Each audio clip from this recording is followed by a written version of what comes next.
Hey guys, how's it going? TJ here with Dead History, and welcome to our next installment of our Declaration of Independence Signer series. And today, we're taking a look at, the guy behind me, a signer from the state of Georgia, Button Gwinnett.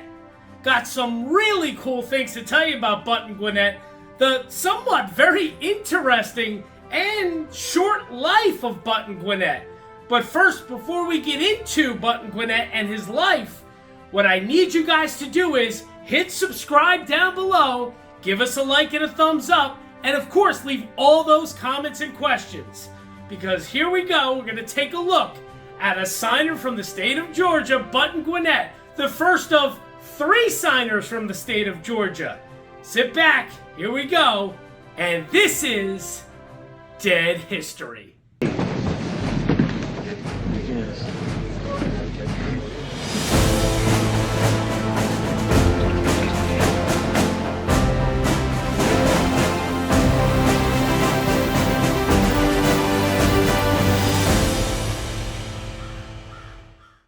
Hey guys, TJ back with you. Yeah, and that signature behind me, that's the signature on the Declaration of Independence of Button Gwinnett, our very first signer that we're covering in this Declaration of Independence signer series from the state of Georgia.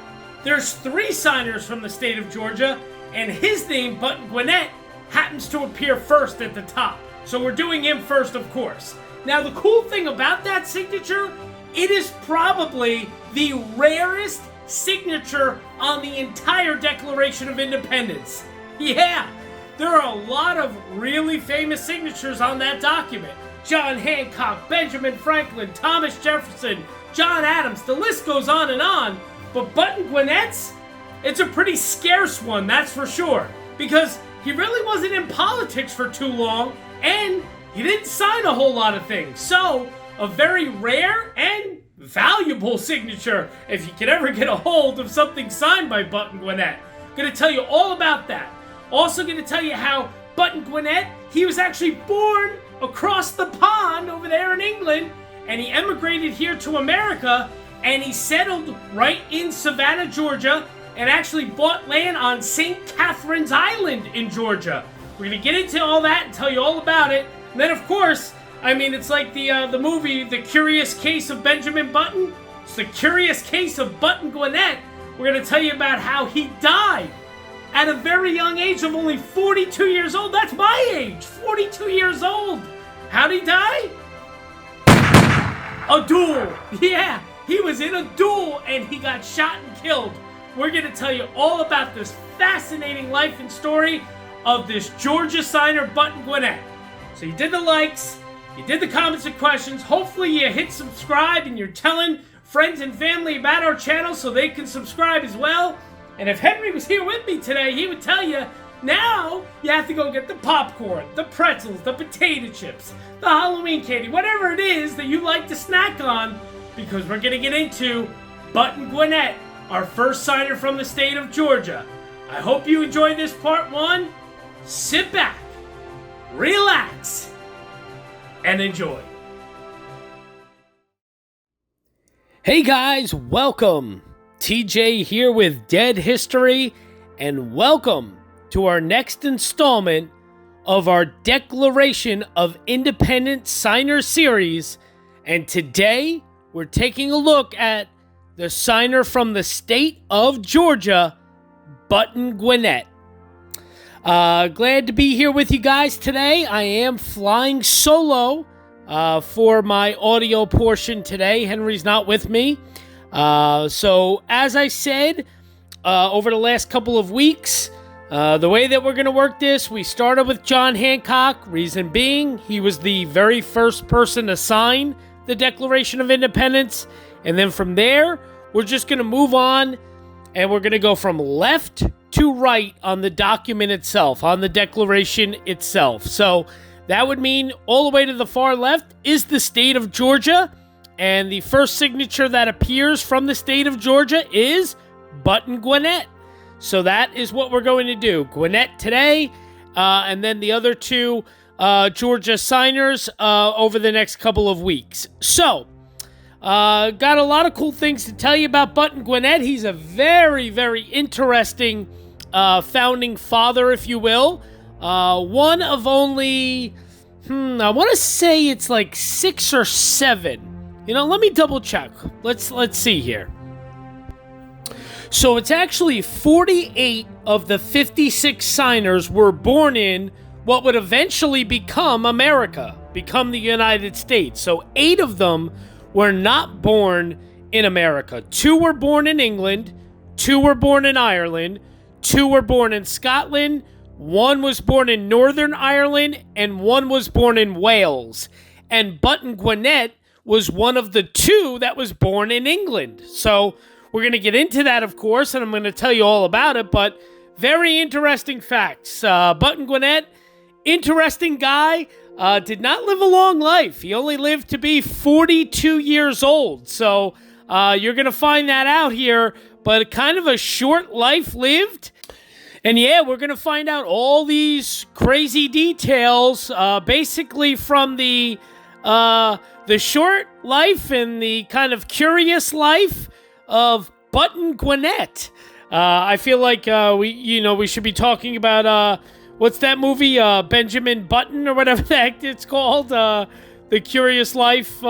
curious case of Benjamin Button. I mean, I feel like it's something like that, but it's kind of the curious case of Button Gwinnett. That's really kind of what it is. So we're going to jump right in. Like I said, I'm solo for the audio. So here we go. A Georgia signer of the Declaration of Independence. We're going to take a look at Button Gwinnett. Here we go. Button Gwinnett was born in Down Hatherley, England, about 1732 to 1735. Little is known about his early life, except that he came from a good family, but not one of wealth, and that his family was large. Button was the second son in a family of 7 children, or possibly more. His father of Welsh ancestry was an Anglican vicar, and his mother was English. After learning the merchant trade, Button relocated to Wolverhampton, Staffordshire, during 1757, and while there, he married Anne Bourne, the daughter of a grocer. Button and Anne had 3 daughters, Amelia, Anne, and Elizabeth. For about 2 years, Button Gwinnett worked in partnership with his father-in-law, and then he initiated a business that exported goods to the American colonies. From that experience, he eventually immigrated to America. The exact date Gwinnett arrived in Savannah, Georgia is unknown. However, during 1765, he acquired a store there. He retained the business for less than 1 year and then bought a plantation on St. Catherine's Island off Sunbury. At the time, his funds were not sufficient to buy the estate outright, but he was able to borrow £3,000. Gwinnett later acquired other tracts on the mainland with borrowed funds. Afterward, he acquired more land from grants from the colony. He also acquired slaves to work on his property. So just reading from other sources, as I've told you, I'm going to always use 3, 4, 5, 6, sometimes a dozen sources when it comes to these declaration signers. So another source says Button Gwinnett was a native of England, where he was born about the year 1732.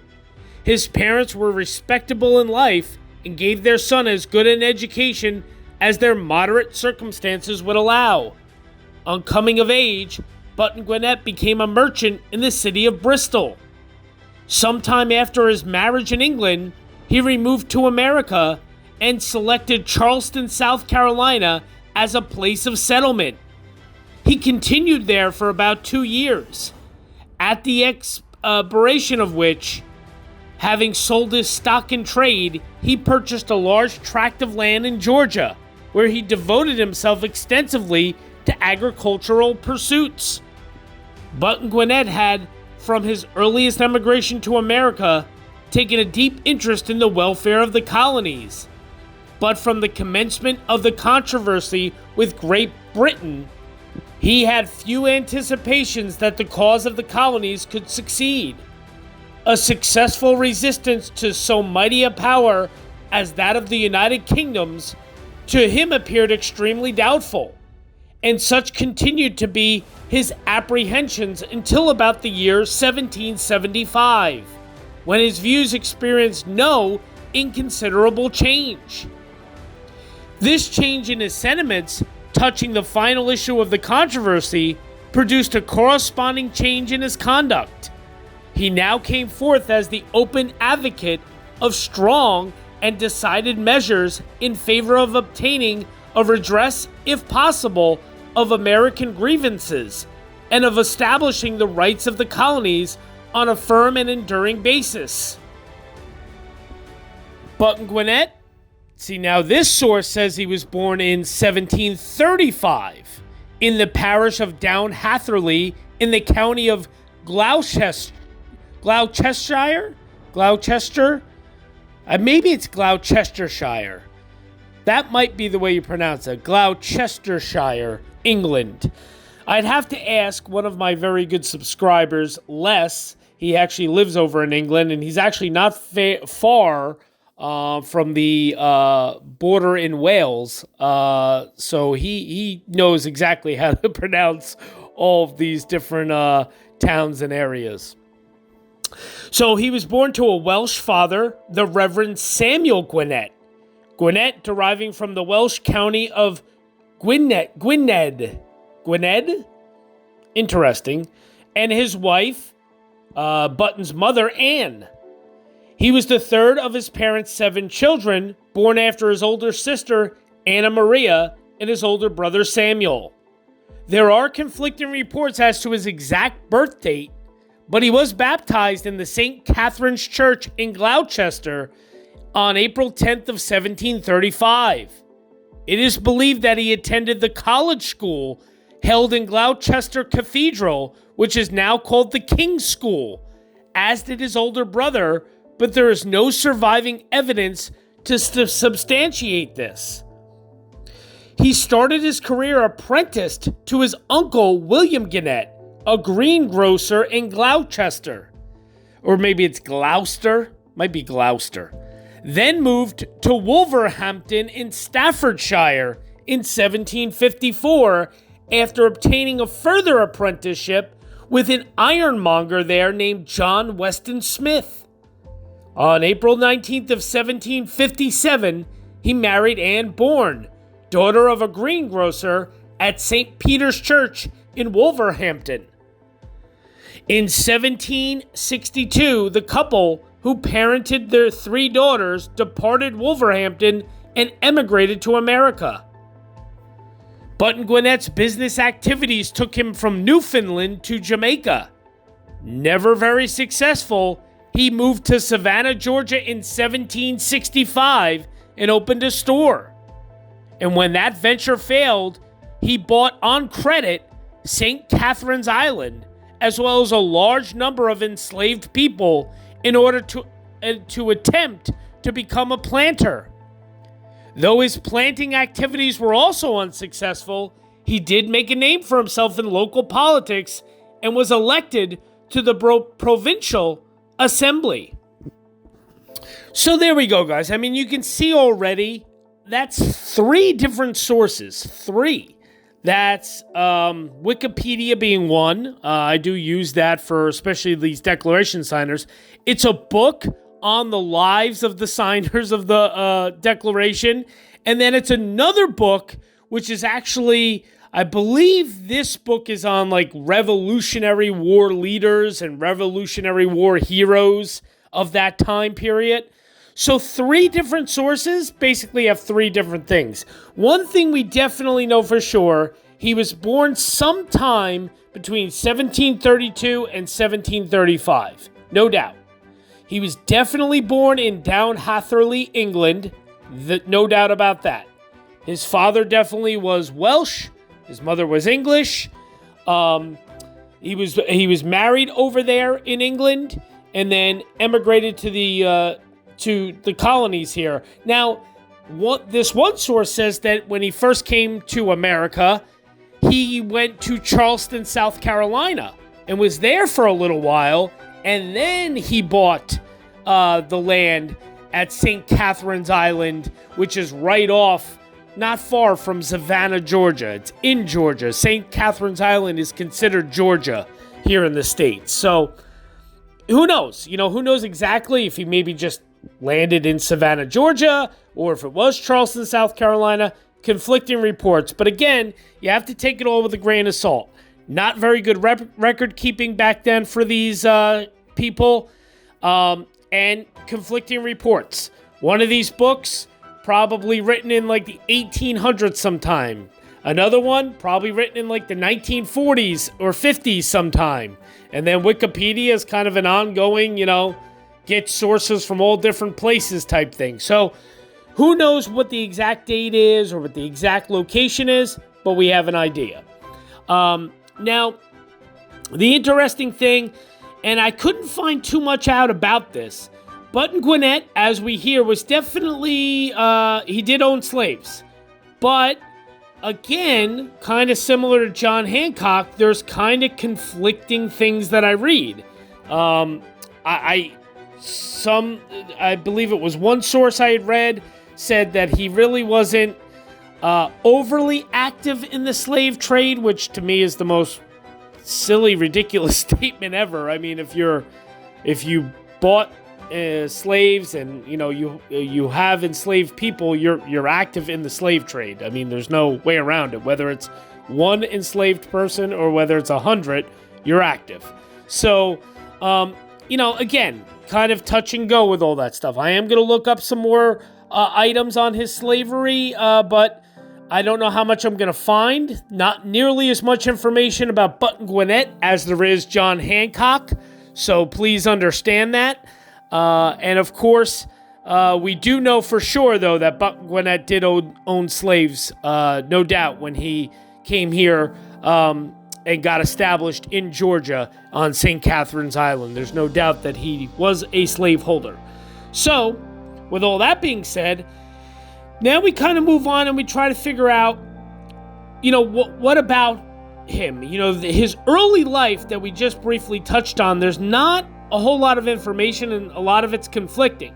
So, my good subscriber over there in the UK, Les, he kind of showed me via Google Maps the locations of the church where Button Gwinnett was baptized, which is the St. Catherine's Church in, I don't know if it's Gloucester or Gloucester, but I think it's probably Gloucester, over there in England. So this is the St. Catherine's Church right now, what I'm showing you. This is obviously a stock photo, guys. It's not my photo. It's not a photo from my subscriber, Les. It's just a stock photo I found online. So that's the church he was baptized at. And supposedly the one record we have is he was baptized there at that church on April 10th of 1735. Don't know how sure that is, but there you have that. Now the next photo, this is actually believed to be where he attended school. It was the college school in Gloucester Cathedral, which is actually now called the King's School. And his older brother supposedly went to school here. So that's these pictures you're seeing now. Supposedly the school that Button attended. And then the last one is the church in which he married his wife Anne Bourne, which was actually at St. Peter's Church in Wolverhampton. So that's the pictures you're seeing now of this church. Again, all stock photos. I was not over there. I've not been over to England to visit these places. These are just stock photos showing you guys an idea of what we believe is the correct, locations of these different events of the early life of Button Gwinnett. So there you have that. So just wanted to briefly touch on what I could find about Button Gwinnett and slavery. One of them is actually from a National Park Service article, Signers of the Declaration, it's called, Biographical Sketches. It's actually an nps.gov website, so you would think pretty accurate. So here you go. The date of Gwinnett's emigration to Savannah, Georgia is not known, but in 1765 he purchased a store there. Later that same year, for some reason, he sold it and abruptly switched vocation. Apparently dazzled by visions of a planter's life on a great estate, but undeterred by his lack of capital, experience, and training, he borrowed £3,000 and purchased large St. Catherine's Island. It was located off the Georgia coast not far from the busy mainland port of Sunbury, a rival of Savannah. At this time, he probably erected a home on the island. Before long, though, already deep in debt, he also purchased some coastal lands on credit and received grants of others from the colony. And he bought large numbers of slaves to work his holdings. Poachers aggravated his problems by raiding the island's livestock. Button Gwinnett's land, slaves, and other possessions were soon gobbled up by creditors. So finally in 1773, they took over the island, but allowed Button Gwinnett to maintain his home there. And he did so for the rest of his life. During the war, however, the approach of British vessels who replenished their food supplies from the livestock on the exposed island sometimes forced him and his family to scurry over in their boat to Sunbury for temporary refuge. So that's one account. Another account is Button Gwinnett was educated at King's School in Gloucester. He worked for several years for his two merchant uncles in Bristol and then moved to Wolverhampton in 1755. 1757, he married Anne Bourne. 3 children they had. Button Gwinnett was engaged in trade with the American colonies in the West Indies. There is no evidence that he was involved in the slave trade. He was an unsuccessful trader, effectively bankrupt by 1762, which prompted his emigration to the colony of Georgia. By 1765, he was trading in Savannah, Georgia. He acquired a 500-year lease on St. Catherine's Island off the Georgia coast. Some slaves were included in that acquisition.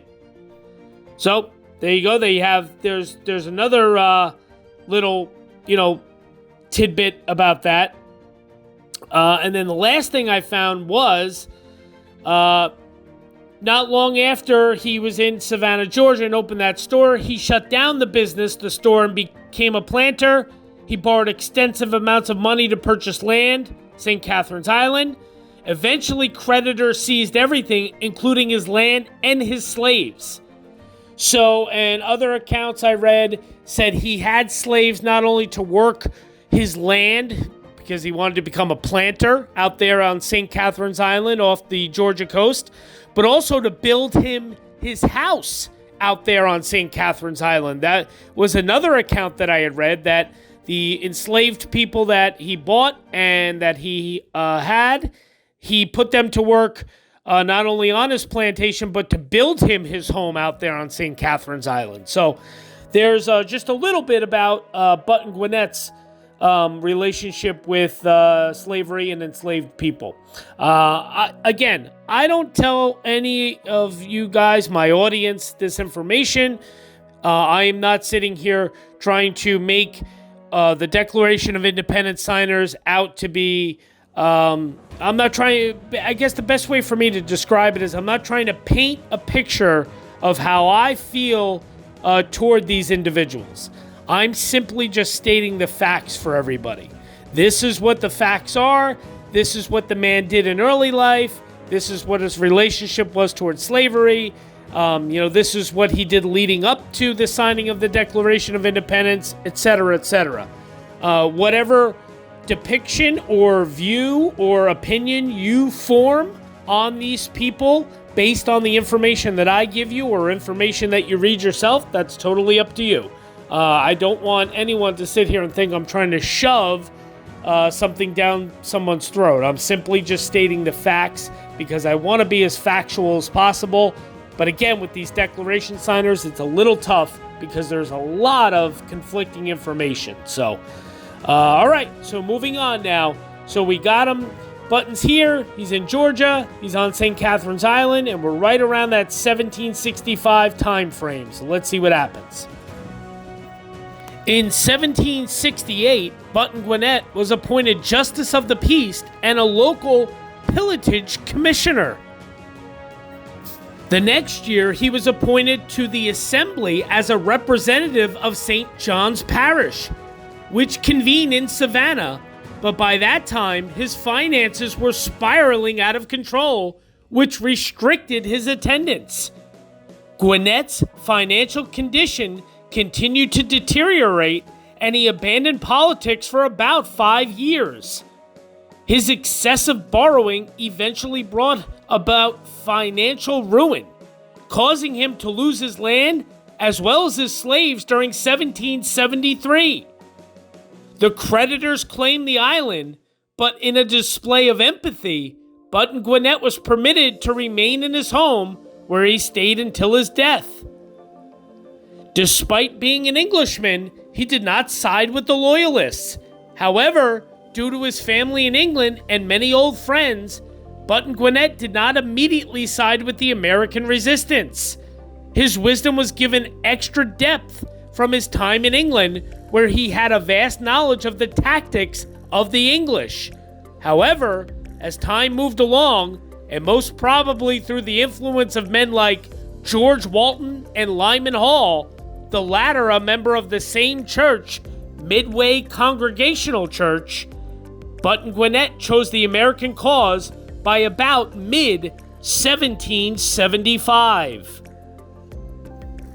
As I said, Button Gwinnett did not become a strong advocate of colonial rights until about 1775, when St. John's Parish, which encompassed his lands, threatened to secede from Georgia because of the colony's conservative response to the events of the times. During his tenure in the Assembly, Button Gwinnett's chief rival was Lachlan McIntosh, and Lyman Hall was his closest ally. And all I could say to you, the audience here, is remember that name of his chief rival, his nemesis, if you will, Lachlan McIntosh. Remember that name for the future. So, believe it or not, guys, this is going to conclude our part 1 on Button Gwinnett. Now, just wait. I know we're only like 20 minutes or so, 24 minutes, whatever it is, into this, video here. You guys are used to very long videos from me. I could easily do this all in one part. I could make this, 45 minutes to an hour long and do his entire life in one video.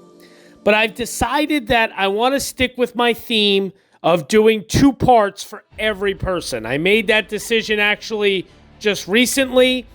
So even if part 1 ends up being only 25 or 30 minutes long, there will be a part 2 then that'll be about the same, I'm sure, about 30 minutes long or so. So I think that's the best way to do it. Give you guys 2 parts, kind of, leaves a little suspense, plus it breaks it up for you guys. Gives you something hopefully to look forward to, I hope at least, with a part 1 and a part 2. Now, in part 2, I have something I'm working on. I don't know if I'm going to be able to do it. Can't promise you guys yet, but if it turns out that it happens, it's going to be pretty cool, and I'm looking forward to it. But either way, there's going to be a lot of different bonus footage in part 2. Now, I am going to have a little bonus footage here in part 1. I'm going to show you some more pictures of what I showed you, the churches where he was baptized and that sort of thing, Button Gwinnett. And then I even have a picture, supposedly, I don't know how accurate it is. I'm going to do a little more research, hopefully, before I edit this video. But supposedly, it's actually a picture of his father and mother, so Reverend Samuel Gwinnett, of his and Mrs. Ann Gwinnett, their gravesite in Down Hatherley Churchyard over there in England. So pretty cool if I can actually verify that, show that here in the bonus footage.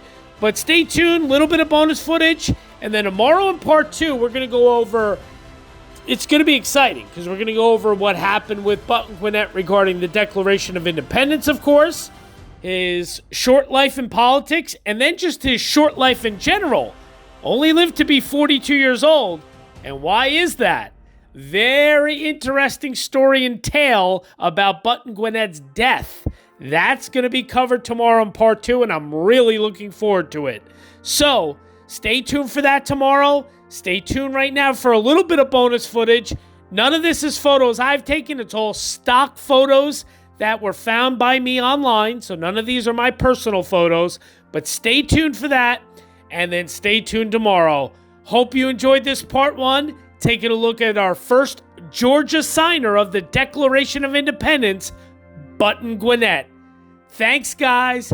Make sure you hit subscribe. Make sure you give us a like and a thumbs up. Get those comments and questions to us, please.